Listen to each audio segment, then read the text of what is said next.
ආයුබෝවන් හස්ත රේඛාවයි අංක විද්‍යාවයි නාලිකාවට ඔබ ඊට ආදරයෙන් පිළිගන්නවා. එසේම ඔබ මා කෙරේ තබා ඇති විශ්වාසයේ දිනෙන් දිනම තහවුරු වන බව පෙනෙනවා. මෙම ශාස්ත්‍රය කුඩා ළමුන්ගේ සිට හැදෑරීමට සුසු ආකාරයට ඉදිරිපත් කිරීමයි මගේ අරමුණ.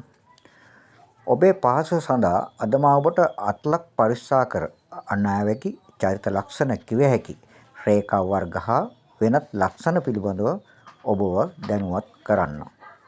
මා රාජ්‍ය විශ්‍රාමික හස්තේකාචාර්ය එන්.එම්.එස්. ජයසේකර. මගේ WhatsApp අංකය 074 382 36 74. ඔබ ඔබගේ අත්ලේ රේඛා පරික්ෂා කර ගැනීමට ඉල්ලුම් කරන්නේ නම් මෙම WhatsApp අංකයට කතා කරන්න. මෙහිදී ප්‍රථමයෙන්ම පිරිමි පාර්ශ්වයේ දකුණු අල්ලත්, කාන්තා පාර්ශ්වයේ වම් අත්ලත් පරික්ෂා කළ යුතුයි. සමහර ලක්ෂණ තහවුරු කර ගැනීමට අත් දෙකම පරික්ෂා කරන අවස්ථා තියෙනවා.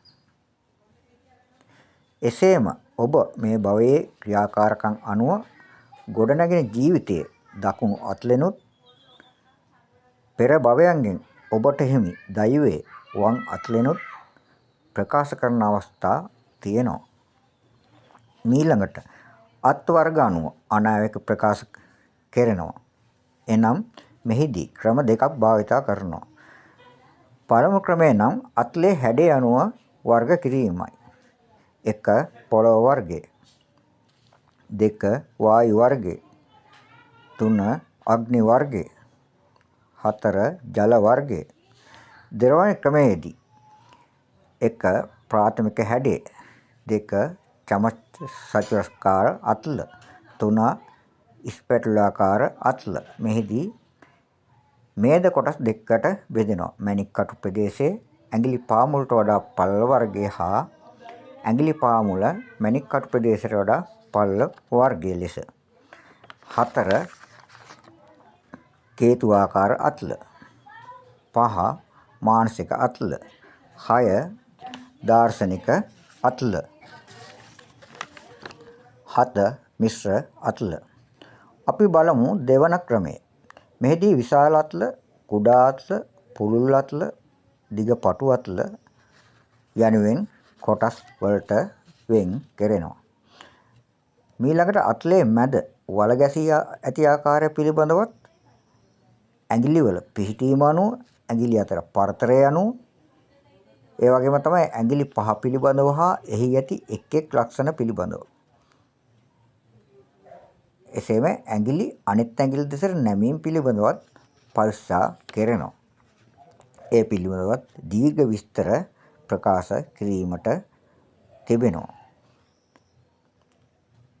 එසේම නියපොතු හා එහි හැඩතල අනුව, අත්ලේ චර්ම මෝස්තර අනුව ද අත් පරික්ෂා කරනවා. ඒ පිළිබඳවත් තවත් තොරතුරු ඉදිරියට එකින් එක කොට පැහැදිලි කරන්නම්. ඊළඟට අපි බලමු මණ්ඩල පිළිබඳව. මෙහිදී මණ්ඩල 9ක තොරතුරු රාශියක් ඔබට ඉදිරිපත් කිරීමට තිබෙනවා. එම මණ්ඩල රූප සටහනේ ඇති ආකාරයට ඔබට හඳුනාගත හැකියි. 1. ගුරු මණ්ඩලය, 2. ශනි මණ්ඩලය, 3. රවි මණ්ඩලය, 4. බුධ මණ්ඩලය, 5. පහළ කුජ මණ්ඩලය හා ඉහළ කුජ මණ්ඩලය, 6. චන්ද්‍ර මණ්ඩලය, 7. සිකුරු මණ්ඩලය, 8. යුරේනස් මණ්ඩලය, 9. නෙප්චූන් මණ්ඩලය. හොඳයි. ඒ වගේම තමයි ඔබගේ අත්ලේ රේඛා වර්ගත් රාශියක් පිහිටනවා. අපි එම රේඛා හඳුනා ගනිමු. ජීවන රේඛාව, ශීර්ෂ රේඛාව, හෘද රේඛාව, දෛව රේඛාව, රවි රේඛාව, ද්විතික රේඛා, බුධ රේඛාව, අපත්‍ය රේඛාව, කුජ රේඛාව, සංචාරක රේඛා, විවාහ රේඛාව, දූදරු රේඛා, බලපෑම් රේඛා, ස්නෝජිත ප්‍රඥා රේඛාව, ශුක්‍ර මේකලාව, රවි මුදුව, සොලමන් මුදුව, සනි මුදුව, මූල්‍ය රේඛා, මණිබන්ධන රේඛා ආදී තවත් තොරතුරු එහිදීද ඉදිරිපත් කිරීමට තිබෙන අතර එම රේඛා පිළිබඳවත් දීර්ඝ විස්තර ඔබට ඉදිරියේදී ඉදිරිපත් කරන්න. හොඳයි. ඒ වගේම තමයි අතලේ පිහිටන කුඩා යන් ලක්ෂණ. එම ලක්ෂණ පිළිබඳවත් අපි ඉදිරියේදී දැනුවත් වෙමු.